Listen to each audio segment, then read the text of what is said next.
جناب کاوش رودولوی آپ کے محبوب شاعر بارگاہ رسالت مآب صلی اللہ علیہ وسلم میں ہدیہ نعت پاک پیش کرنے کی سعادت حاصل کر رہے تھے، اور اب میں جیسا میں نے آپ سے بار بار عرض کیا ہے کہ نظامت کا موقع نہیں رہ گیا ہے، چونکہ وقت اس کی اجازت نہیں دے رہا ہے، وقت بہت کم ہے، شعراء کی تعداد کثیر ہے۔ میں چاہتا ہوں کہ اب ایک اور آپ کا مقامی شاعر جسے آپ بہت پسند کرتے ہیں، لیکن اس شاعر سے یہ گزارش کروں گا کہ وہ اس بات کا خیال رکھے کہ وہ میزبان ہے، صرف دو تین اشعار سنا کے، اور اس کے بعد پھر میں آپ کے سامنے آپ کے بہت ہی محبوب شاعر جو دہلی سے تشریف لائے ہیں، پہلی مرتبہ ہماری اور آپ کی ان کی ملاقات ہو رہی ہے، جناب وارث وارثی دہلوی سے گزارش کروں گا۔ فی الحال مائک پر قاری شکیل صاحب کو میں آواز دے رہا ہوں، تشریف لائیے۔ السلام علیکم ورحمۃ اللہ تعالی وبرکاتہ۔ بلا کسی تمہید کے درود شریف پڑھ لیں۔ اللہم صلی علی سیدنا مولانا محمد صلی اللہ تعالی وسلم۔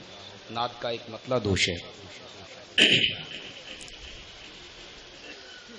کون کہتا ہے کہ خزاں کا خزانہ لکھ دو، ہے کیا بات ہے۔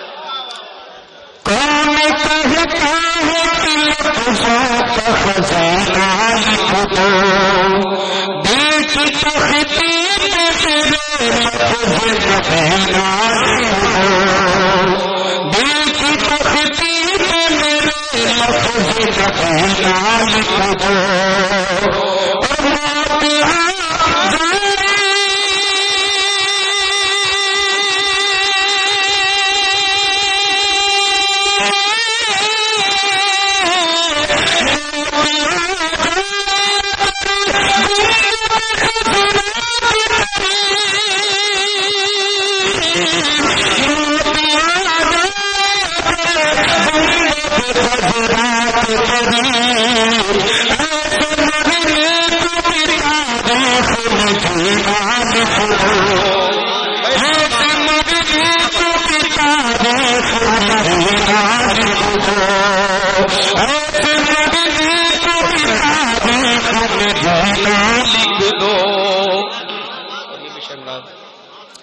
کہ جس کی تحریر سے توہین رسالت ہوئے، جس کی تقدیر سے توہین رسالت ہوئے، کہ جس کی تحریر سے